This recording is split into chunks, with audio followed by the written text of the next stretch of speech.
La fuente de la vida. Un viaje a través de los siglos y la historia de la humanidad.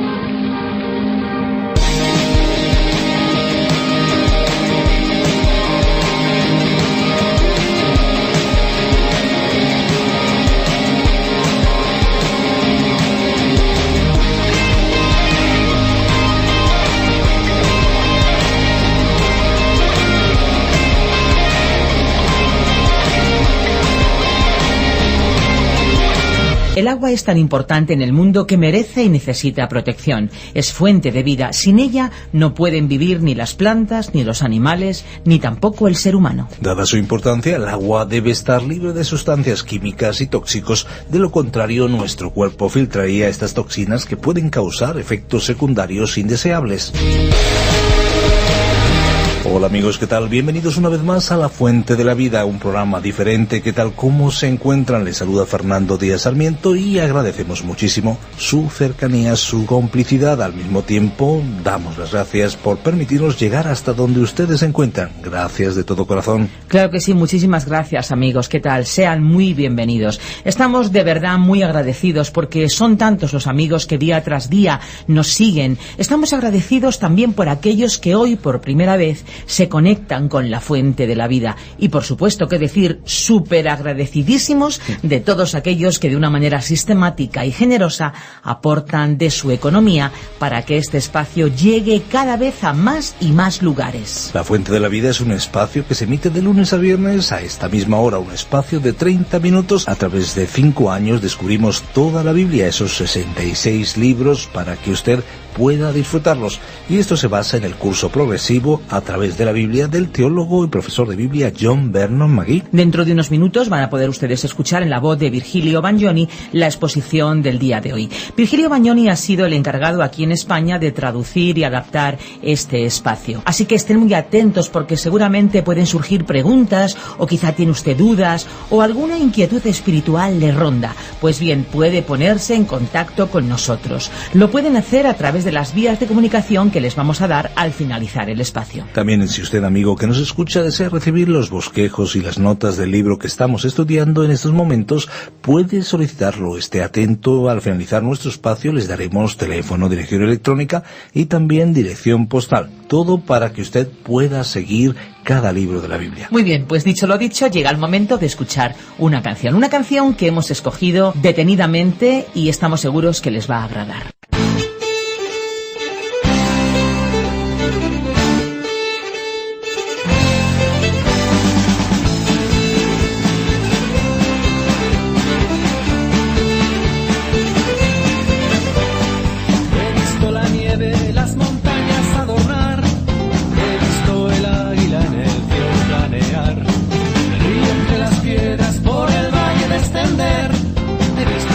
Lagos y los prados florecer.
sé vivir sin ti. Necesito tu amor. He buscado y encontré solo en tus ojos. Nada es comparable a ti. Nada es como tu amor. Busco y no puedo encontrar solo en tus ojos. Yo no sé vivir sin ti. Necesito tu amor. He buscado y encontré solo en tus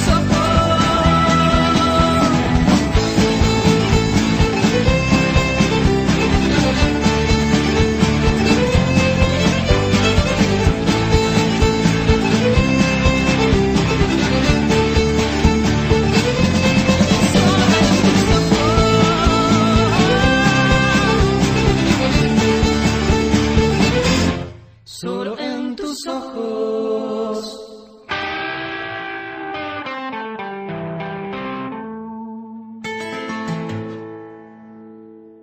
A veces tenemos la idea de que huir de situaciones concretas o determinados lugares es cosa de cobardes. Sin embargo, la realidad nos demuestra que retirarse no solo es la mejor opción, sino también la más sabia. Huir, por ejemplo, de los peligros es de gran sabiduría, porque solo los necios ven el peligro y no toman las precauciones convenientes para evitar consecuencias que nos lleven a la ruina.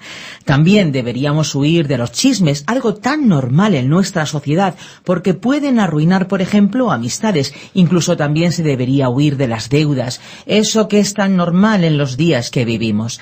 Adquirir compromisos económicos que luego no se pueden cumplir roban la paz y ahogan la estabilidad del ser humano. La Biblia enseña claramente que una huida a tiempo siempre trae buenas consecuencias, especialmente cuando se trata de cuestiones sexuales. Eso fue lo que hizo José cuando su jefa, la esposa del faraón, le acosaba sexualmente. José huyó como alguien huiría de un cocodrilo que le está atacando. Las consecuencias, vamos a ir al capítulo 39 de Génesis, un capítulo clave, y vamos a escuchar lo que Virgilio Bagnoni tiene preparado. Vamos allá.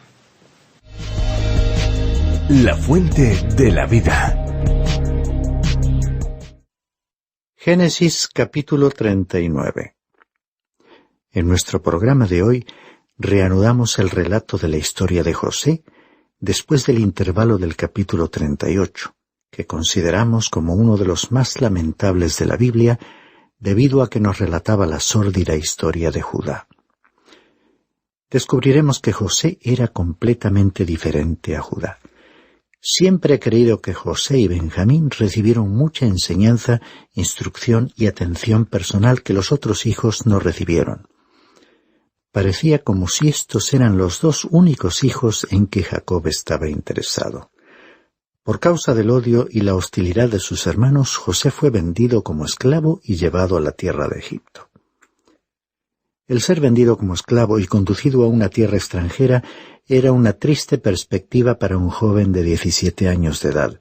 Ciertamente no había nada en el aspecto exterior de estas circunstancias que pudiese llevar a su corazón estímulo o esperanza. Parecía más bien un muchacho desafortunado. Incluso al llegar a la tierra de Egipto, donde los hechos habían comenzado a desarrollarse con tranquilidad para él, cualquier cosa podía ocurrir. Por supuesto, todo sucedería siempre con un propósito, aunque a José le resultase difícil reconocerlo.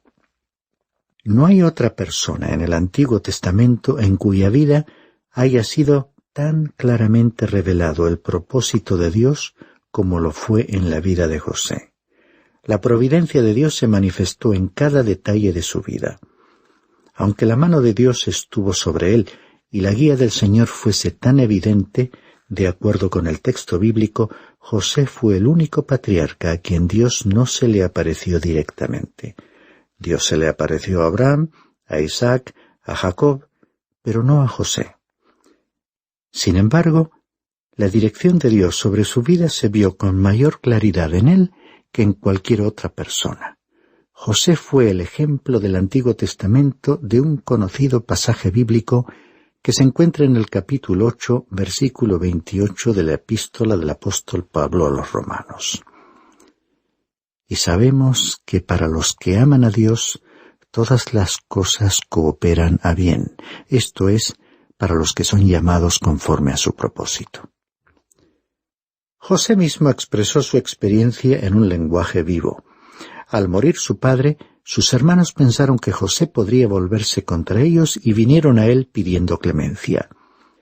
Él les dijo que no les guardaba ningún rencor, diciéndoles: «Vosotros pensasteis hacerme mal, pero Dios lo tornó a bien para que sucediera como vemos hoy, y se preservara la vida de mucha gente».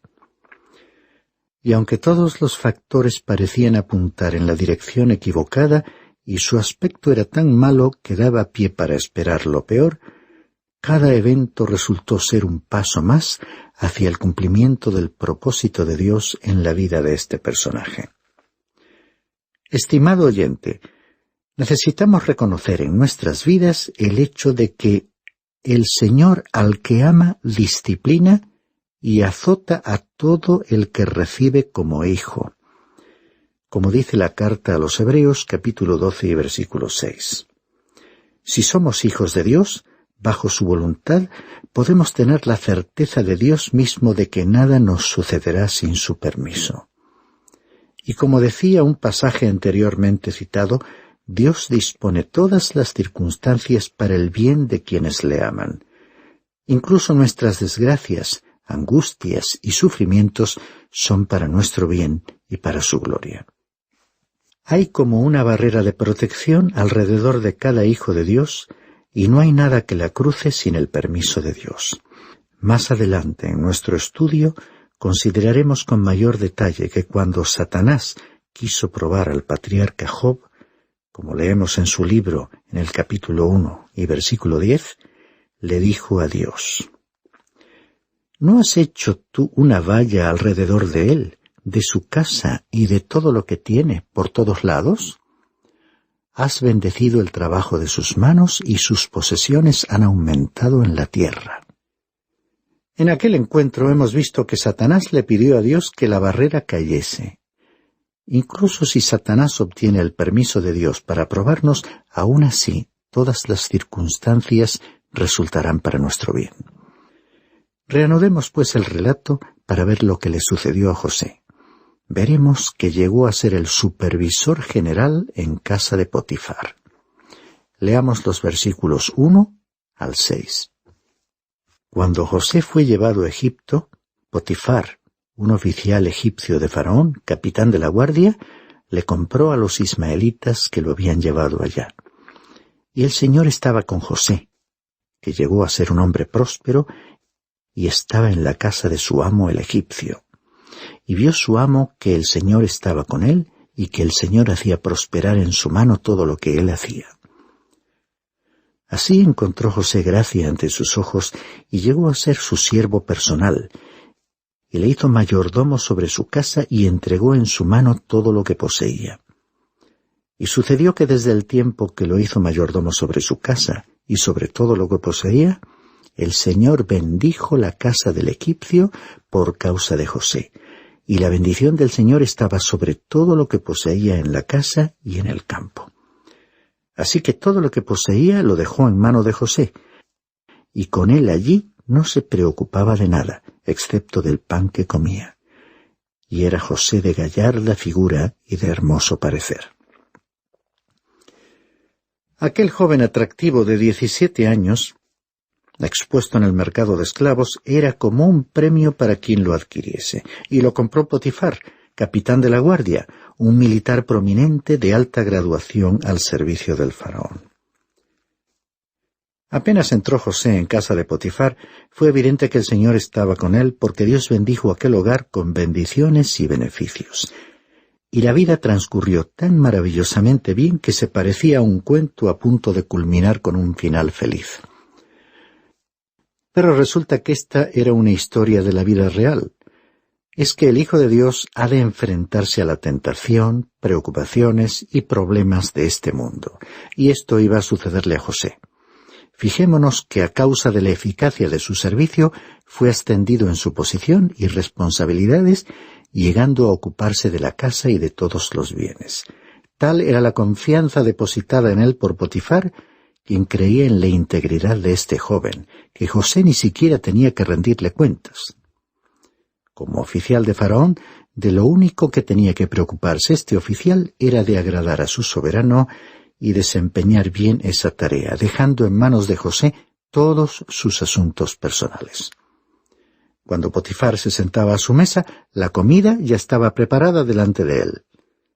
Esta era la única preocupación de Potifar, que se fiaba de José en todo y para todo. Es así que llegamos en nuestro relato al momento en que José fue tentado y acusado por la mujer de Potifar. Potifar le había confiado el funcionamiento de toda su casa y José estaba a cargo de todos los detalles. Mientras José estaba así ocupado, la mujer de Potifar, a su manera, estaba también ocupada en otras cosas bien diferentes. Era una mujer astuta y José era un joven atractivo.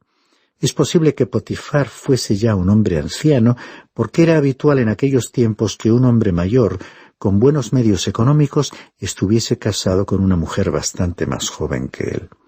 Ella se había fijado especialmente en José e intentó seducirle. Leamos los versículos 7 al 10. Sucedió después de estas cosas que la mujer de su amo miró a José con deseo y le dijo: «Acuéstate conmigo». Pero él rehusó y dijo a la mujer de su amo: «Estando yo aquí, mi amo no se preocupa de nada en la casa y ha puesto en mi mano todo lo que posee. No hay nadie más grande que yo en esta casa y nada me ha rehusado excepto a ti, pues tú eres su mujer. ¿Cómo entonces iba yo a hacer esta gran maldad y pecar contra Dios?». Y ella insistía a José día tras día, pero él no accedió a acostarse con ella o a estar con ella. Observemos que este joven consideraba todo lo que estaba haciendo como un servicio a Dios. Había sido llevado a Egipto, país inmerso en la idolatría, tanto como Babilonia. En esa tierra dominada por la idolatría, José estaba manteniendo, con una vida de alto nivel moral, un testimonio para el Dios vivo y verdadero. Su respuesta a aquella mujer fue elocuente y nos muestra el elevado concepto que tenía del matrimonio, diciéndole: «Mi amo ha puesto en mi mano todo lo que posee. Tú eres su mujer. ¿Cómo iba yo a hacer esta gran maldad y pecar contra Dios?». También hemos visto cómo José procuró ser fiel ante Dios. Seguramente Potifar, como oficial del faraón, pasaba demasiado tiempo fuera de su casa. Esta mujer persistió en su empeño una y otra vez. Para José fue una presión y tentación constante. Sin embargo, no cedió. Podemos imaginarnos el resentimiento que fue acumulando contra José al verse rechazada. En algún momento esta rabia tenía que explotar y así fue. Leamos los versículos 11 al 19. Pero sucedió un día que él entró en casa para hacer su trabajo y no había ninguno de los hombres de la casa allí dentro. Entonces ella le asió de la ropa diciendo: «Acuéstate conmigo». Mas él le dejó su ropa en la mano y salió huyendo afuera. Y cuando ella vio que él había dejado su ropa en sus manos y había huido fuera, llamó a los hombres de su casa y les dijo: «Mirad, nos ha traído un hebreo para que se burle de nosotros. Vino a mí para acostarse conmigo, pero yo grité a gran voz». Y sucedió que cuando él oyó que yo alzaba la voz y gritaba, dejó su ropa junto a mí y salió huyendo afuera. Y ella dejó junto a sí la ropa de él hasta que su señor vino a casa. Entonces ella le habló con estas palabras diciendo: «Vino a mí el esclavo hebreo que nos trajiste para burlarse de mí, y cuando levanté la voz y grité, él dejó su ropa junto a mí y huyó afuera». Y aconteció que cuando su señor escuchó las palabras que su mujer le habló diciendo: «¿Esto es lo que tu esclavo me hizo?», se encendió su ira. Las relaciones entre Potifar y su mujer no eran buenas. Observemos la forma despreciativa en que ella habló de él a la gente de la casa, diciendo que había introducido un hebreo a vivir allí para burlarse de ellos. De estas palabras podría deducirse que ella ya había sido culpable de infidelidad en el pasado. Así que aquí tenemos a este joven adolescente, solo en Egipto, enredado e incriminado de la manera más ruin por esta mujer, que le acusó ante los hombres de la casa con la historia que había inventado, y conservando como supuesta prueba las ropas que le había arrebatado a José, hasta que llegó su marido y pudo exponerle su versión. Aparentemente, Potifar creyó su historia y en un primer momento se encolerizó. Como oficial del ejército de Faraón y miembro del alto mando, debía ser un hombre muy duro y perspicaz, que debía saber qué clase de mujer tenía, y quizás pensó que la solución más conveniente era meter en la cárcel a José y olvidarse de todo aquel asunto. Probablemente ella le habría sido infiel en muchas otras ocasiones, y José había sido simplemente uno más en su serie de conquistas. Solo que con José no tuvo éxito, y por eso le culpó falsamente. Leamos el último párrafo, es decir, los versículos 20 al 23, en los cuales veremos cómo José fue puesto en la prisión. Entonces el amo de José le tomó y le echó en la cárcel, en el lugar donde se encerraba a los presos del rey, y allí permaneció en la cárcel. Mas el Señor estaba con José, y le extendió su misericordia, y le concedió gracia ante los ojos del jefe de la cárcel.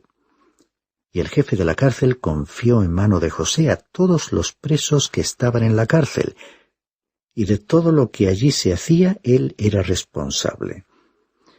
El jefe de la cárcel no supervisaba nada que estuviera bajo la responsabilidad de José, porque el Señor estaba con él, y todo lo que él emprendía, el Señor lo hacía prosperar. Por lo que hemos leído, podría parecernos que José era un joven realmente desafortunado. Haciendo un breve repaso de su vida, diremos que en su hogar había sido el hijo favorito de su padre, distinguido con aquella túnica de muchos colores.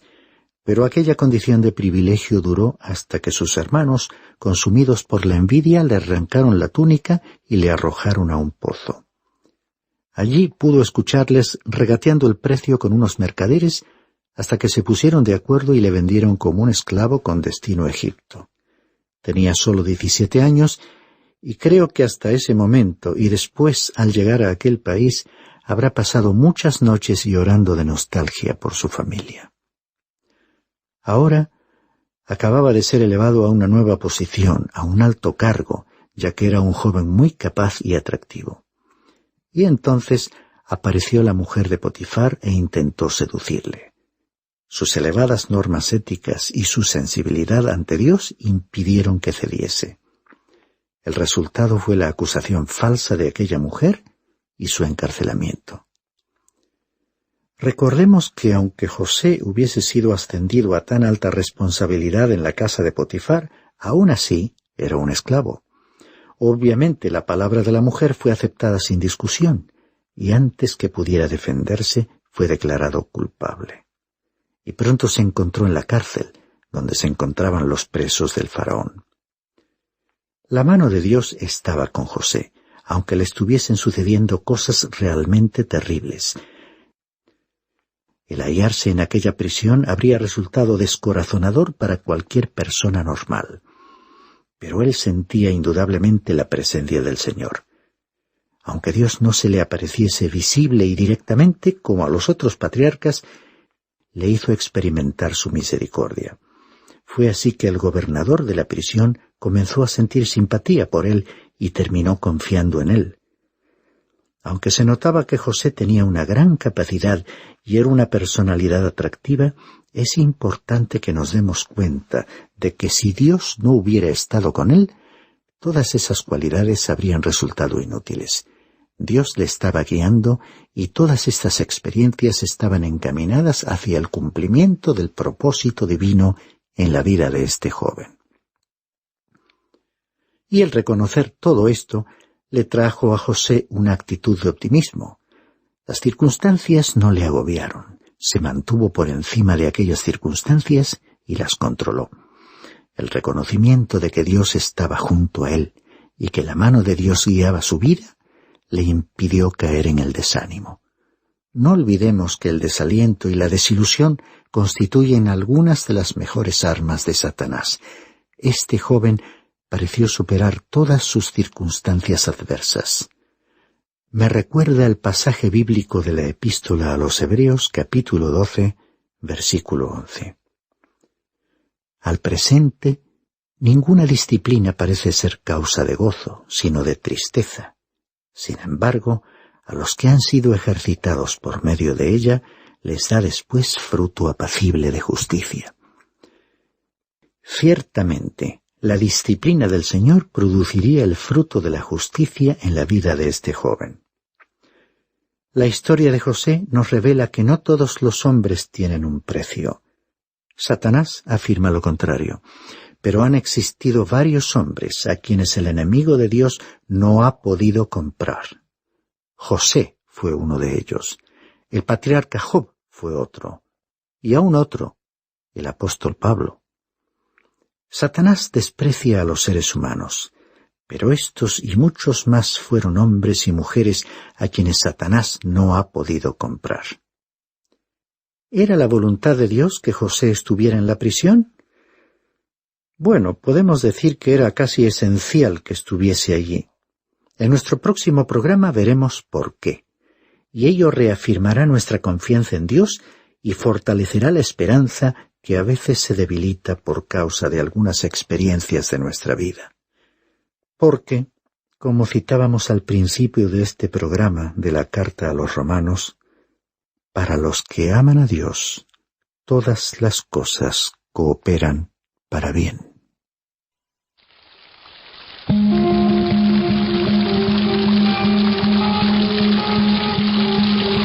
Muy bien, pues después de esta exposición bíblica en la que hemos estado meditando sobre estas situaciones concretas, llega el momento de darles las vías posibles para que se comuniquen con nosotros, tal como les estábamos diciendo al comienzo de nuestro espacio. Así es, amigos, porque posiblemente tengan dudas o comentarios sobre el pasaje que hemos tratado en el día de hoy.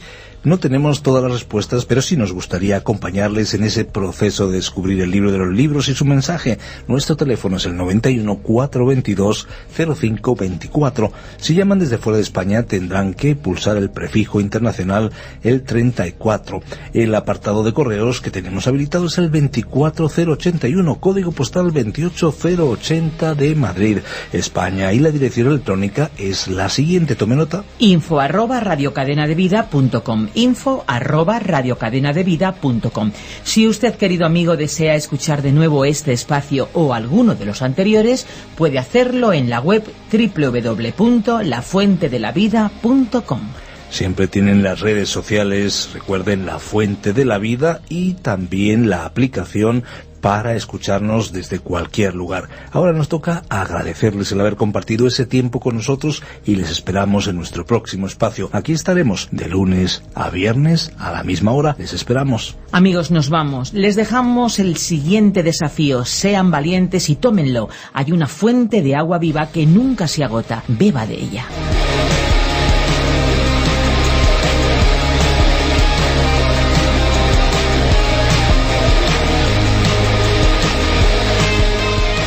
Este ha sido un programa de Radio Transmundial producido por Radio Encuentro, Radio Cadena de Vida.